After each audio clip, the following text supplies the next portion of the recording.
bed for 8 months, hospital in the ICU, 7 days, a trauma for his family to. While he was running a marathon in Chandivali, he was hit from behind, a classic hit and run case, which left him with multiple fractures.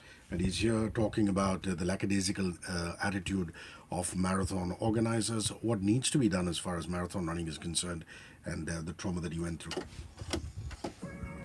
This is Good Morning Mumbai with HrishiKay.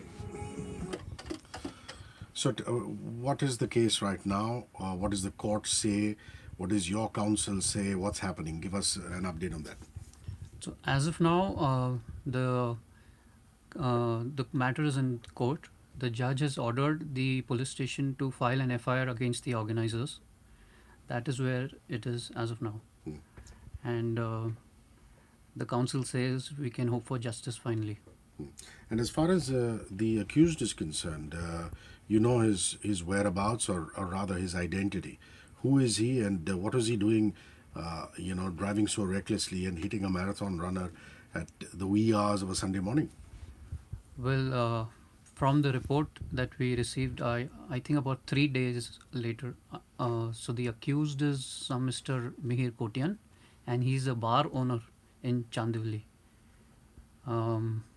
I think he's a regular on that road. He's a local boy, and I don't think there is any remorse. What a pity. Why did it take the police 3 days to actually eventually file a charge sheet? I mean, considering this happened on Sunday, and they could have run the CCTV camera footage along the entire length of the route, and I believe they did that.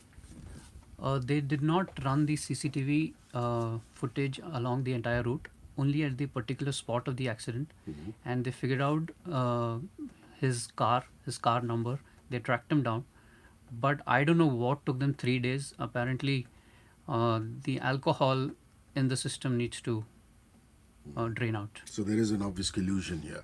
Yeah. What would you like to say to organizers of marathons, and what would you like to say as far as the law is concerned? I want the organizers to take responsibility and be held accountable. One assumes while participating in a marathon that the organizer has the necessary permissions, that he has cordoned off the route, the vehicular traffic will be diverted. In this case, I am lucky to be back on my feet, but everyone may not be so lucky. The organizer's attitude of chalta hai is what I really want to change. I decided to pursue legal options to set a precedent so that other organizers also think twice before being lax on safety measures. The only way to have this safety aspect in the checklist of every organizer is by putting in the fear of paying a penalty. Every day there are many hit and run cases. This one is different because the hit and run happened in the midst of a marathon. I would like the organizer to accept responsibility and pay for their laps as I could have paid with my life. I have lost almost a year. I was bedridden, my life has changed. I can no longer do some of the things I would love doing. I am thankful that I am back on my feet, but everyone may not be so lucky. I want this case to be a deterrent to other organizers as well. And you want to thank the NGO who helped you really, the way forward. Yes. Who are they, and how do they help you? Well, there's this friend of mine, Mrs. Anshu Khanna from Mass India. She helped me get in touch with Mr. Suresh Mencheral, who is handling Mahiti Seva Samiti. So this is how they got in touch with me and instilled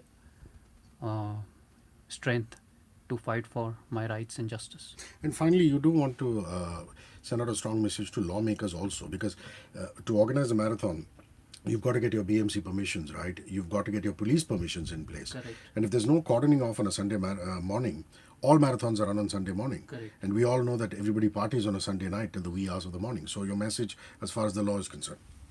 Well, laws have to be strict. You cannot just let anyone do anything. If the laws are in place, checks are kept properly, such a thing can never happen. The basic thing for any marathon is having medical aid or ambulances with you. Nobody can foresee these things, but at least if there is help around, you can prevent a lot of damage. Yes, and you can go on to Twitter. I've tagged Kushal Aggarwal's Twitter handle if you want to reach out to him. Mine is at HRISHIKAY, so you can dialogue with him if you want to know more.